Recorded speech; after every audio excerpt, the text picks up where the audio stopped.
Coming to you from Chicago's South Side, you're listening to the Fighters Corner podcast with Mike Davis and Jon Gorowski.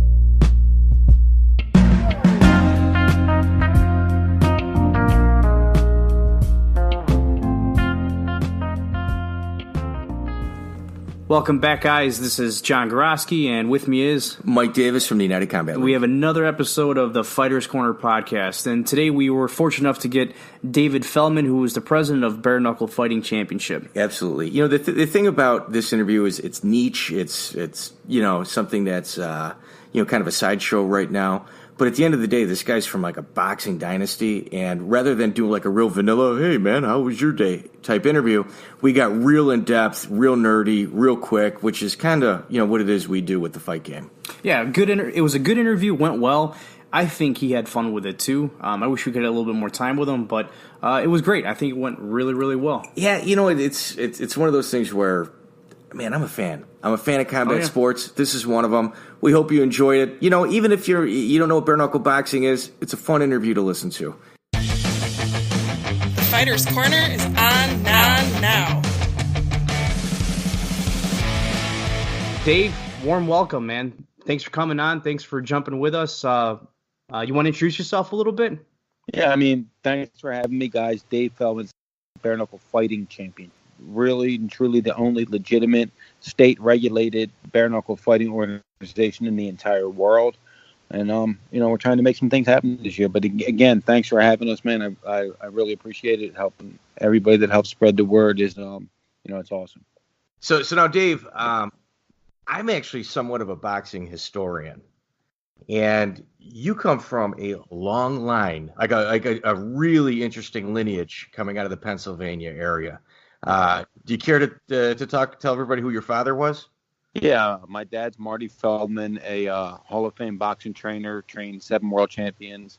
The unique thing about what my dad did, though, and not just to go on and on about my dad, but the unique thing about what he did is he took almost, I think, 6 out of 7 world champions from almost like slightly winning records, some of them losing records, into world champions. So he really turned them around and taught them. So nowadays, what I see is a bunch of pad men that are basically doing dance routines with pads and telling people throw more punches. Well, I know I got to throw punches, but these are guys like my dad and some of the guys that I see now. A couple of these Philly trainers that you may never have heard of before, but like Billy Briscoe, these guys they're teaching guys. They're not only teaching, they're studying it, and then they're telling them what to do. And it's pretty awesome to watch some of these guys do what I saw my dad doing back when I was growing up, and when I was fighting, and he was teaching us. And that's the thing, is he taught. It wasn't about just like being a pep rally or cheering someone on. He was teaching, and I've been in boxing since I've been in diapers. 4 days after I was born, my dad had a fighter Augie Pantelis fight at the Philadelphia Spectrum, or sold the place out. So I've literally been in there since I've been in diapers.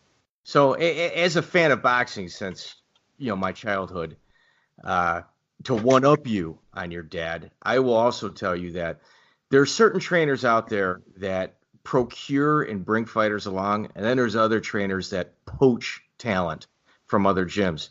And like what your dad did with Choo Choo Brown, Charles Williams, even Spadafora, I honestly, it was incredible. And in my opinion, what really kind of cemented his legacy as a high school kid was I was like a big James Toney fan. And in 1992, was it Dave Tiberi? And Dave Tiberi almost beat him. And it was supposed to be like James Toney frightened me as a human being. Mm-hmm. And when I saw this Dave Tiberi, it was supposed to be one of those walkthrough fights, but your dad had the perfect game plan. And it kind of, as a young fan, it was just like, well, who trained him? Who is this guy? So I'm actually real familiar with your family just, for being on the fan side. And I was telling John that, this guy comes from almost like a dynasty. This guy has a couple kids, and they get into the boxing game. I mean, it's like... No, that's great to hear, man. Honestly, you're probably the only guy that ever interviewed me that mentioned the name Charlie Choo Choo Brown. Come on. He was a great fighter, man. That's the Rocky story. They were fighters, though. That's the difference. Like, now, look, I'm not taking anything away. Some of these guys go in there. I mean, all these guys go in there and risk their lives. Some of these guys go in there and are really digging down deep. But I mean, it's not like it was. And my dad used to say, stuff like, "You guys couldn't kiss my ass when I was fighting." Like, and he's right. It's not even in the same thing. It is. It was so right. Yeah, but like I said, these guys, like what you just mentioned, they came up with good game plans. Like they studied it. They knew it had to work. They weren't just saying, "Hey man, you got to be in shape to throw punch for 12 rounds, not throw punches." I mean, I think I know I got to throw punches in a fight, but tell me what punch to throw and what to look out for. And I think that's what those old school trainers did, and being around that. And I think that's why I'm having some success with these fighters now. It's because I was there and I get it. Like, I get everything. And the one thing my dad taught me when he was training, he's like, "Look, man, how can this guy," like he would call guys, "How could he train a guy? He never been punched in his mouth in his life. Like, when you get hit," he's like, "when I got hit and you hear bells ringing or you see a white flash, you need to experience that because they're experiencing that. So you need to have experienced that." It's like, how can you teach someone really to, shoot a 3-pointer if you never shot a 3-pointer before? I agree. Yeah. I agree. Your dad, like that whole Pennsylvania scene. Like, I think your dad fought in was it the 50s and 60s? Am I correct? Yeah, 50s. Yep. 50s. All right. So before him, there was a guy named Harry Greb, who, in my opinion, is like one of the top 3 ever fighters ever to exist. So that entire boxing scene from that area, like where your dad kind of grew up from, they were like men's men is what they referred to them as. Like, the rest of the country was kind of catching up with that area later on. And they were just so far ahead of everybody else. No, I'm very familiar with that area and, your family's accomplishments and stuff like that. So, all right, bare knuckle boxing. Well, here, let me cut in for a second before we start talking about bare knuckle boxing. Now, Dave, I want to give you a heads up on something. Like, about a year ago, my co-host, Mike Davis, reached out to me on a phone call, and he tried telling me about bare knuckle boxing. And I'll be honest with you, my eyes rolled so far back into my head, I pretty much seen my brain.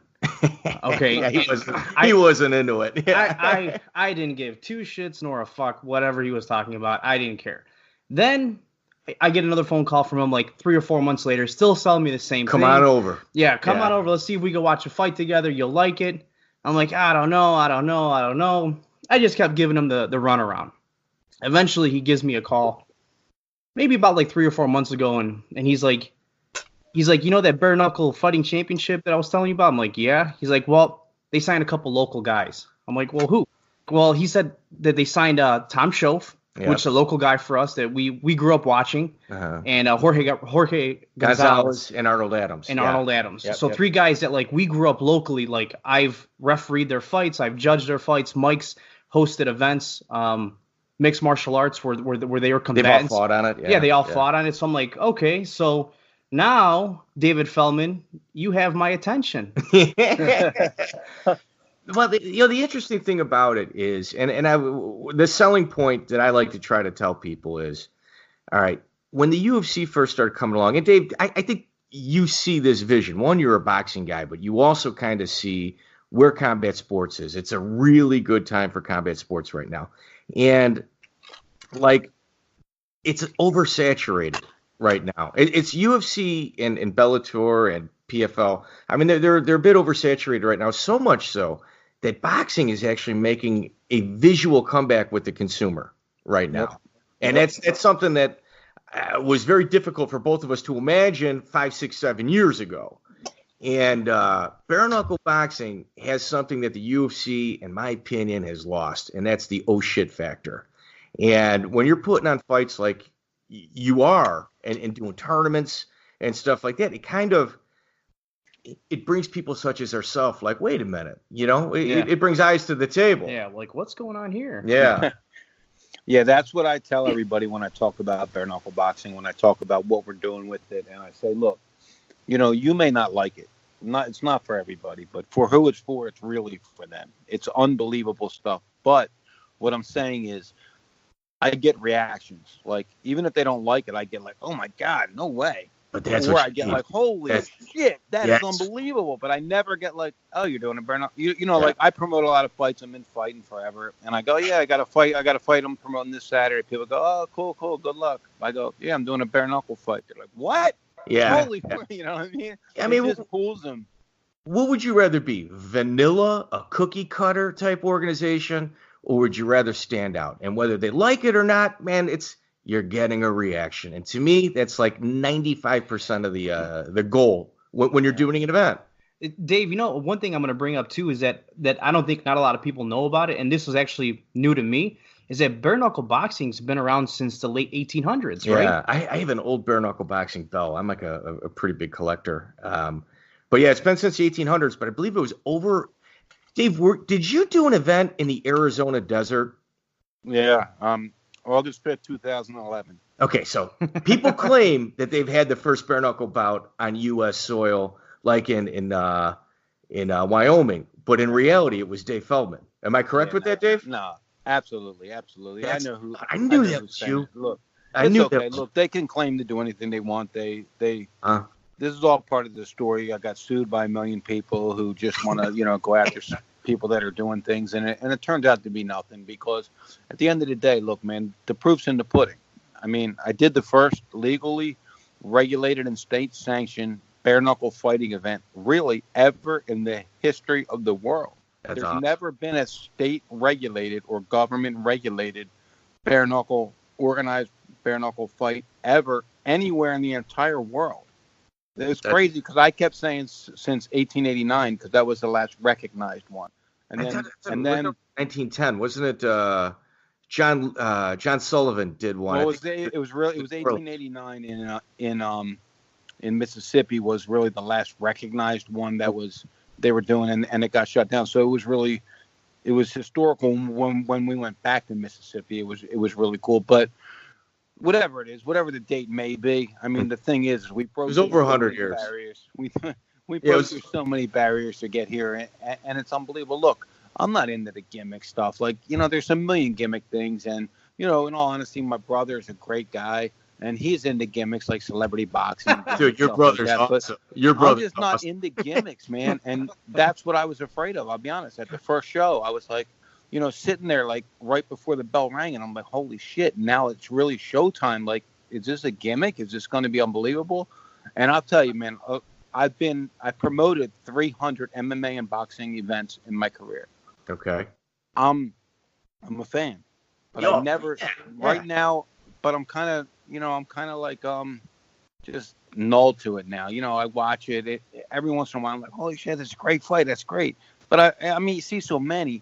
I was on my feet for that first fight. I jumped out of my seat when Alma Garcia and Beck Rawlings were fighting. I actually jumped out of my seat, and I was like, this is what I dreamt of. Like, this is unbelievable. Yeah, and the crowd was on their feet the whole time. It was a pretty amazing experience, to really dream of something, work on it for so long, have so many people tell you, no way, get out of here. And for it to come off like it did, it was unbelievable. But now we're really in for the big fight. We're in for the fight to make sure that we can stick around and compete with everybody else, not just get one off the ground. Now we have to compete and become a real business. And that's the thing that, that's the challenging part right now. And we're up for the challenge. Yeah. Now, how difficult was the first one, the first sell? I couldn't even imagine the types of headaches and stress that you got just trying to get that one off the ground. I mean, it's impossible now, and people have somewhat of a notion of what bare knuckle boxing is, but that first, I don't know how you did it, man. Like, I remember a couple of days before the event, and I remember telling my buddies, it's not going to happen. No way. And you did it, man. Like, it's as a fan of combat sports, like, you and I've never met, but I was proud of you, man. Like, from a distance, I was like, man, he did it. I can't even imagine that feeling. Nah, thanks, man. That was awesome. Like, it honestly, it was one of the best feelings I've ever had in my life, only because it was a great event, but because of how many naysayers there were. I mean, all the way up until the day before the fight, we had people protesting outside the arena saying, don't allow this. All the way up to then, all the way up to getting actually a death threat the day before the fight. If you do this thing, we're going to kill you. And the same thing's going on right now in Mexico, to be honest with you. It's like, if you go down there, you're taking a chance with your life. But you know what, man? I'm living for something. Well, first and foremost, I don't think you've really made it as a promoter until your life has been threatened. So congratulations on that. Usually it's with money being owed to somebody, but that didn't happen in your instance. But in Mexico, I lived in the country of Mexico for 3 years. I speak fluent Spanish, and there was a promotion in Puerto Vallarta, a mixed martial arts promotion in Puerto Vallarta that ended tragically for the promoters who were American, and I can tell you without question of a doubt that it was absolutely cartel related. What contacts are you working with in Mexico for this event? Stadium's owned by Fernando Valenzuela, who was a former LA Dodger pitcher. Yeah. We have everything. We have as much in place as we can. Look, can I be honest with you? Am I scared to death? Yeah, I'm scared to death because you never know what's going to happen because I'm in another country and no matter anything can happen. Really, anything can happen anywhere in the world, but especially it can happen there. I mean, I have as much security as I can possibly have, but again, what does that do for you? No. I'm praying. I mean, we're putting on a fight. It's not like I'm not robbing anybody. I'm not trying to sell somebody else's product. Nobody ever did this before. So, I don't see the hate being as much as it was for the first fight, but I did get some resistance already. As late as early last week, got shut down by the Mexican government. But we're pushing through. We're doing everything we're supposed to do. Mexican fans are loving this. We put out a post yesterday because we're going to start our filming of Knuckle Up, which is our reality show. Reality show, yeah. The applications, I think we got 140 Mexican fighter applications in the past 24 hours. It's crazy. Wow. Now, I'm real familiar with politics in Mexico.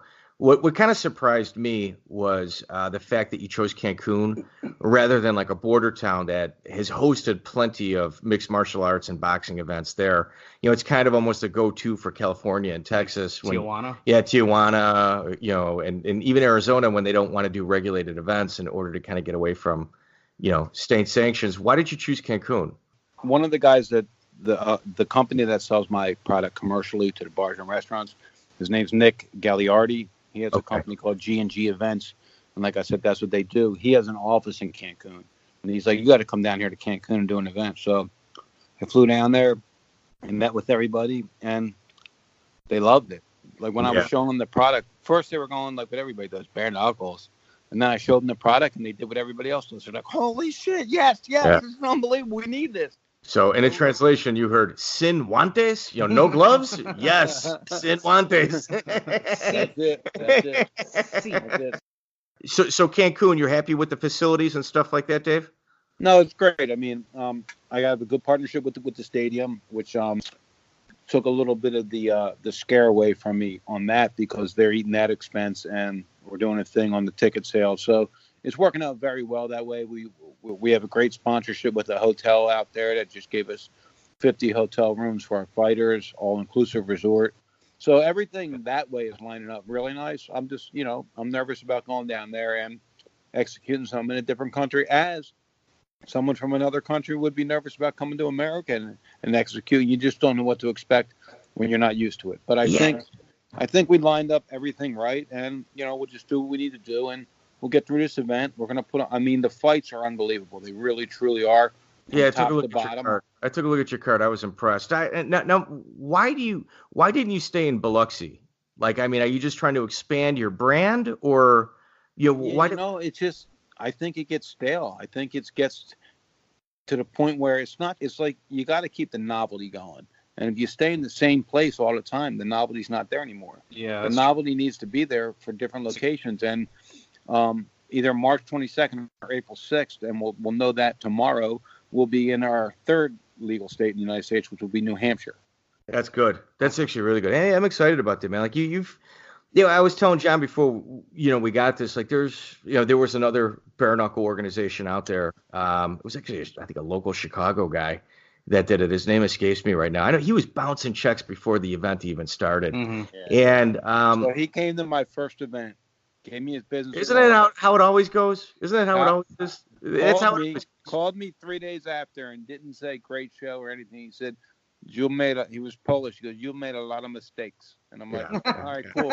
Yeah, I paid everybody. Sorry. Cut this out or not, but I was like, go fuck yourself, buddy. Click. Yeah, up, and you know what I did? It's funny because I didn't get involved with anything he did, but just I read in the paper, on the internet last week, I think it was, that he's about to get sentenced to 5 years for mortgage fraud. So I sent him a nice message. I said, remember all those mistakes I made. Well, I knew he was in trouble. And as you know, and I was telling John to kind of bring my point full circle. You're from the industry.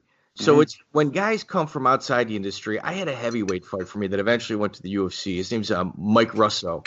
And this guy fought like a 12-6 guy on my card for around $1,000, $1,200.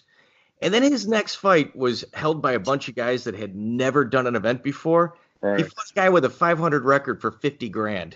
Yeah. And it's just if you don't know what people pay, and your pricing structure is interesting. There's a lot of people that are against win bonuses because they think that they're trying to entice somebody to do something that they should be doing anyway. You're more of a flat fee guy, and I'm kind of a fan of that. Don't give win bonuses. Every once in a while I do. So I'm basically a flat fee. What I do though is I do I'm giving you some guys are getting $10,000, right? They're getting to get $1,000 knockout bonus. I'm not really giving a win bonus. I want knockouts. You know what I mean?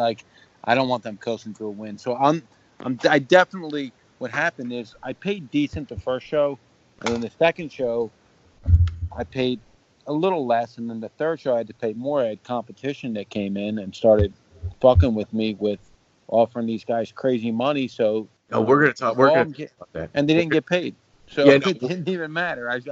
I should have held my ground like I wanted to, but I went up a little bit. I think it's like anything though, but these guys it's everything, man. I think it's like I'm sorry, I'm stumbling here because I'm trying to figure out the right way to say it. But if you've never been punched in your face in your life, and you're putting these guys' lives on the line, and I get that a lot of promoters don't do that. They're money guys, but I mean, I just can't deal with guys like that. No. They talk down to the fighters. They do all this stuff. And I know fighters aren't the easiest guys to deal with. They're a bunch of assholes. They are. I get it. I've been there. I am one. Sure. So I know what they do it, but I also know what they go through. Well, you got to be a little bit sympathetic with that. I think there's certain unrealistic expectations on guys that haven't really been with the sport. They expect a quick turnaround. It's just a little bit of front money and a whole bunch of back end, coming in because it's going to be so popular. But I've worked with that organization in the United Kingdom in the past quite a bit. In fact, I deal with their owners, one of their owners on a daily basis. And in essence, Phil Baroni almost fought for $5,000. He almost fought for $5,000 over there. He was teetering on it. If you gave him $7,000, he would have went. And then he turns it down because he had a $50,000 payday coming up. And didn't he have an issue with that $50,000 payday? Yeah, it was toilet paper. That's pretty much what it was, Yeah, right? it was toilet paper. Yeah. He didn't get paid. But yeah, I actually almost had him sign for that money, and he was about to do it. I had a contract out to Chris Levin the same way, and then 5 minutes later, and I was like, is someone tapping my fucking phone? Because every time I talk to somebody, 2 minutes later, they have a contract, and I figured out what it was. I'm not going to go into that now. I figured out who was the wrong, the bad guy there. But I figured that out. But anyway, with all that being said, look, here we are in our fourth show. A year ago today, I just went through my Facebook memories yesterday, and it said, if 99% of the people tell you no or shut the door in your face, you're either completely wrong or you're about to make history. And we made history, man. Fourth show in not even a year. It's unbelievable. Dave, I'm not trying to kiss your ass. What you're doing is fucking awesome, man. I'm a huge fan of it. All right, so now let's get to other aspects of the fight game. All right, there's certain organizations that really build their brand, and I mean, you guys obviously are in the beginning stages. You're kind of, I don't know, what I refer to as panning for gold. You're looking for that Tito Ortiz or that Chuck Liddell in order to kind of really put your marketing team behind. And there's a couple notable people that I believe that are in your ranks right now. And for instance, Arnold Adams, he's a heavyweight. He's actually the most prolific American heavyweight boxer in the last 100 years in terms of his accomplishments. For bare knuckle. For America. Sure. In Europe, they had Michael Terrell. I think he might be in jail. He might be getting out soon. I know he retired undefeated, big gypsy fighter. If you were to bring Michael Terrell in, you could have an absolute, the first unanimously accepted heavyweight bare knuckle champion ever. Mm-hmm. Sure. Yeah. Well, we're going to get there. Look, we're going to get there. We're going to England. We're talking to Sean Smith, if you know who he is. They did a big documentary on him on Netflix. Sure. We're talking with him. We're going to show with him probably in May, and we're going to go over there and we're going to do just that. And I mean, my goal is it goes worldwide, right? And look, if it falls on its face, and I have to be realistic about it. I'm starting a brand new sport, and I have to get a lot of people interested in it in order to sustain. You know, you can't sustain with just a small group of people. So with that being said, look, if we fall on our face, I made history. I did things a lot of people could never have done. I don't think that's the way our story's going to end, though, because we're talking to two major, when I say major, like major networks right now about doing deals with us. And we're talking to one of the top 5 production houses in Hollywood that's about to sign us for a reality show. So we're doing some really big stuff. It's just it's a matter of how long can we stay around, not really making a lot of money and growing this thing, you know, without one of those deals. And we're going to find out shortly whether you're going to grab a deal or we're going to scale back a little bit and keep this thing going. But we're not looking to fold anytime soon. We have some really big plans for 19 and 20. We're going to do some televised shows, but we're going to stream them on Facebook or also do these apps that we have partnerships with. We're going to do some of that and just really get the viewership up. Like we did a Facebook Live with 2 of our undercard fights from Mississippi. We had like 400,000 viewers in an hour. So that kind of stuff is what I really want to do, just to get people interested. Because even if they only watch it for 10 minutes, they're like, wow, that was that. And then they tell somebody about it. You know? They got to get to know the fighters. They really do. Yeah, like Joe Riggs, for instance. I know you got Joe on. He's fighting Humberto Tovar. I actually think that's going to be a really, really good fight. He fought in Europe, I think, in February of 2017. And he actually won the title against this guy, Christian Evans. And Evans had like a rematch clause. It hasn't happened. So you've got like a legit champion from Europe. And I'm interested to see if this is like a 170-pound tournament, like you've got Chris Lytle on the card fighting JC Lamas. A Lytle Riggs fight, if both those guys win and you have them fight for a 170-pound title, man, to me, that's huge. No, you're right. But we have some other announcements that are going to come up that are going to fit into that realm. I think Chris Lytle, we're probably going to do this fight and just one more fight, and it has to be a fight that makes sense for everybody. For sure. I want him to make some money, and I want to stick around on this for a little bit. But I think what we're going to do with Chris Lytle is we're going to actually bring him in as an ambassador for the sport. He's going to come around with us from city to city and talk to the different gyms and the fighters and get people interested in this thing even more. He's a great ambassador already. We were in Vegas this weekend together at the Pacquiao fight, and he gave some great interviews. People love him because why do they love him? Because he's a head first guy. He just comes in and he fights. There's no bullcrap about him. So well spoken too. Real good guy. I like Chris a lot. Yeah, good guy. Yeah. So man, it's just like.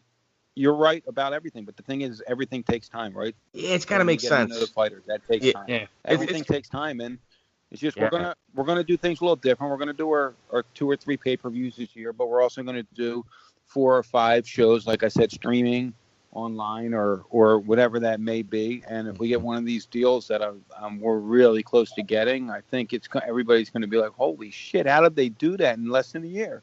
Yeah, so it's gonna be amazing for us. And you know, the fighters are great because, look, man, without the fighters, we wouldn't have this. And the fighters know they have to put their – I mean, they literally are, in more than any other sport, they're risking more here because of this. Because almost every fighter is at risk to leave with a scar for the rest of their life in this sport because it's so easy to get cut. So, I mean, they're risking a lot here. And, you know, I take my hat off to these guys that are giving it up for the fans. But they truly are. I mean – I only saw 1 or 2 bad fights out of the 35 fights that we've had so far. So, you know, the one thing that I noticed too, and it like you immediately think, oh, carnage, brutal, and it is. You know, I mean, you're going to get cut, but in my experiences of watching, you know, BKB, it appears to me that the majority of the knockouts are from body shots. Sure. You know, and it's just like, you take one to the ribs, man. Yeah, you take Dunzo. Yeah, but if you saw some BKFC 3, I don't know if you did, but we had 2 or 3 guys that got starched Unbelievable. It was unbelievable. And one of the guys is actually like the nicest dude in the world, and I felt like crap, man. Like, he's just the nicest dude. But you know what? I had to play his highlight over and over, and his wife got a little mad at me. But I was like, look, this is it. This is the business, man. And it was great, man. I mean, that's the kind of stuff we need. We need these kind of fights where people are like, wow, like, look, like you said, like, what did I just see, man? And that old shit factor. I think that's what we're giving it to them. I think these fights in Mexico, though, really, man, like, I'm trying to say, what fight could possibly be bad?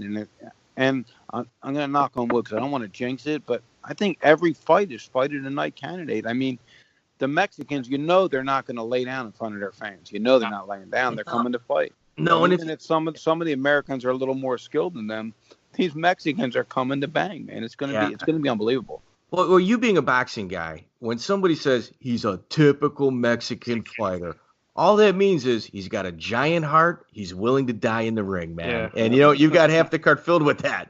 I was actually telling John, prior to recording, I think, in my opinion, fight of the night is Chris Lato versus J.C. Lamas. You know, Lamas, he's got a 500 MMA record, but he's never been stopped, and he can take a punch. Yeah, it's the thing with him. Yeah. He's got a good, solid chin. He's got a really good chin, and Lato likes to throw heat. So it's I'm actually looking forward to the main event. It's Leonard Garcia and Julian Lane, right?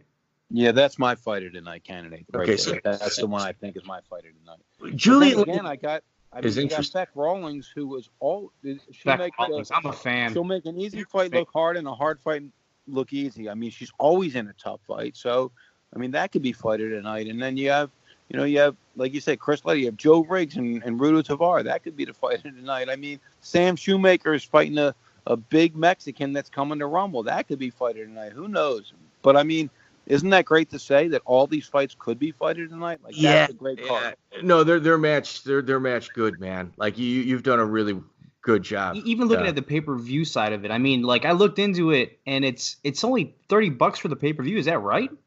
Yeah, $29.99. I mean, we want to keep it affordable to build up. That's not bad. Clientele. We would even do cheaper if we could, but I mean, I think what that does is cheapens the product. It's still not a bad. That's not a bad price. No, no, either you're going to stream it for free or you're going to pay $30. Honestly, like, as a promoter, that's your two options. Anything cheaper than that, it's like you said, you're downgrading your own product. I agree with you. No, so like I said, we're looking forward to this. We're looking forward to the rest of this year. We'd like to be by the end of 2019. We'd love to be in 4 countries actually, and 5 different states in America. So that's our goal. Our goal is to do Mexico. Then we're going to come back and to do England, and then our ultimate goal is to go over there and give Beck Rawlings a homecoming in Brisbane, Australia, and that looks like it's probably going to happen. That'd be amazing. In the real latter part of this year, and then we're going to go to New Hampshire. We're going back to Wyoming, Mississippi, and then 1 or 2 other states that's about to open up. So when people talk about like bare knuckle boxing and its origins, obviously the United States had it, but for the most part, people concentrate like on Europe. And if you really look at the history of BKB, it's got a super rich history coming out of Australia. With guys like Jem Mace that actually moved from Europe and moved over to Australia because of how popular it was in the mid 1800s. So there's a fan base already. Dude, those are just gypsies that took a boat to Australia because they were in jail from Ireland and in Europe. I mean, that's what Australia is. It's a bunch of boat people. Yeah, no, man, and they're going crazy over it. So I mean, but I think if you're a man or even a woman and you're into combat sports, I mean, it's hard not to be a fan of this once you watch it. Look, if you don't watch it, you're going to go by the perception. They could think it's a barroom fight. And then if you watch it, it's hard not to be a fan. I mean, it really is. I mean, I hate to say it, Dave, but who's not a fan of the barroom fight? I mean, who isn't a fan of that? You know what I mean? Like, all you got to do is go to YouTube and you look at like the clips of people acting like assholes at Walmart, and there's millions of views. I mean, I like the sideshow. I'm not gonna lie.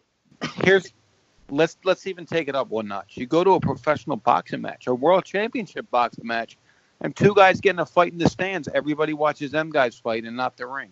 Absolutely. You know what I mean? Like, they want to see guys bang it out. True. Well, Dave, you don't really have to look far when you go looking for like a sideshow or an eyesore. I mean, you got your brother. His events, were phenomenal. His events, like, in all honesty, I haven't looked him up on YouTube, but I'm going to. I have no doubt that he's making money from his YouTube clips because of everyone that he had fight for him in the past. Oh, he's crazy, man. He's out of his mind. Are you crazy? He's out of his mind.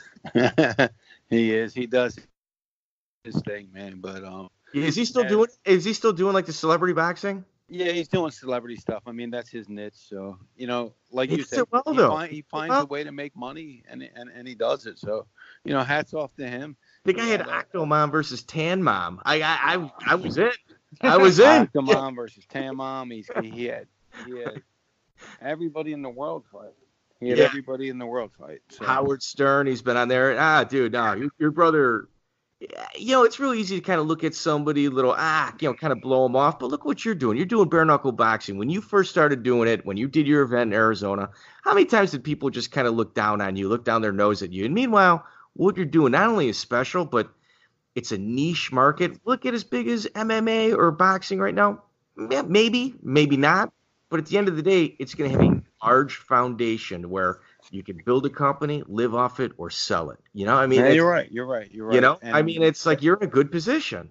That's exactly what I'm saying. I think we're getting so many different investment inquiries right now, but I have a great partner with me, and we're just going to keep it rolling. We're going to keep putting on great shows, and these guys are reaching out to us. Look, and I think I have a lot of tenacity, obviously, to get this done. I got turned down by 28 states, and you didn't finally had the right state.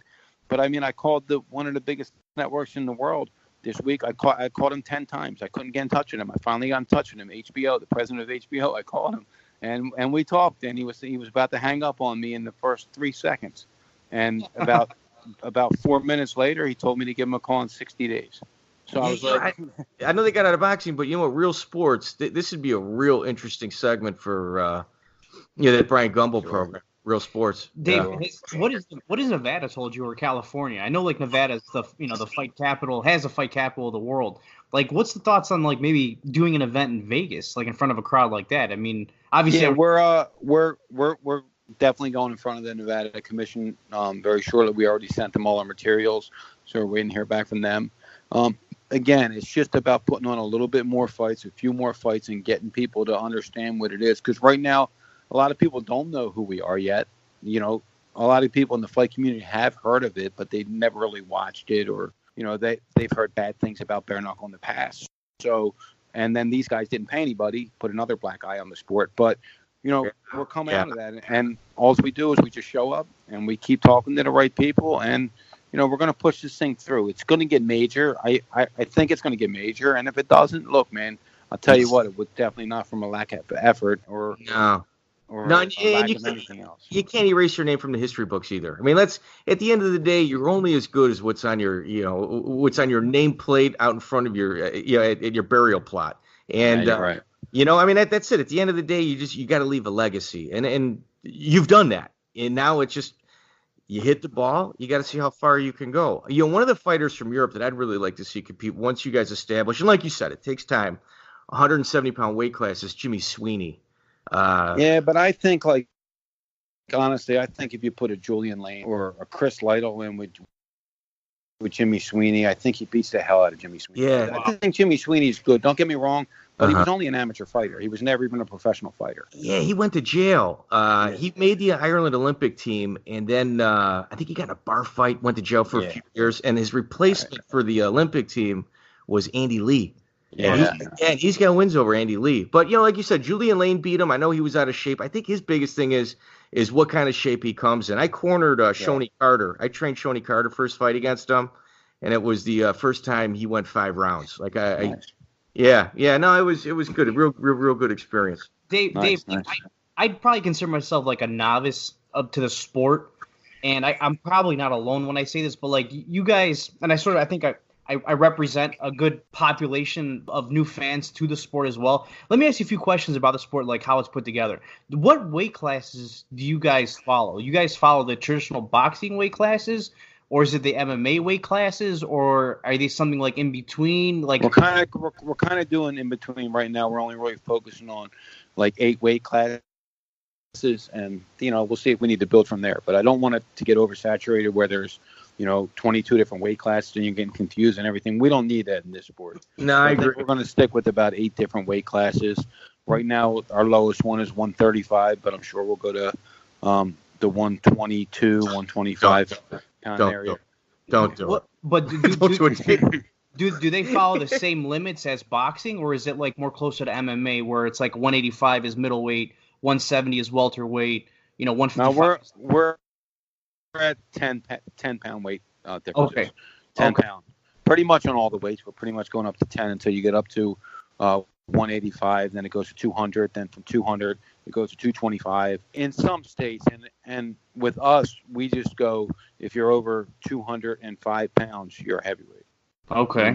I think that's the way it should be. Hey, guys, I'm going to have to get out of here. I appreciate you having me. Can I throw a plug in for the show? Sure, absolutely. Yeah. All right. Pay-per-view on any major cable or satellite provider or on Fight TV, February 2nd, USA versus Mexico in bare knuckles, the baddest sport in the world with the toughest fighters in the world. Again, February 2nd, next Saturday night, live from Cancun, Mexico, on pay-per-view television. Contact your local cable or satellite provider or go to Fight TV digitally. Sounds good. Thanks, Dave. I appreciate your help, man. Thank you so much. Yeah. Really good. Take care, Dave. Thanks, man. We Be good. appreciate your time, man. Take care, all right? Yep.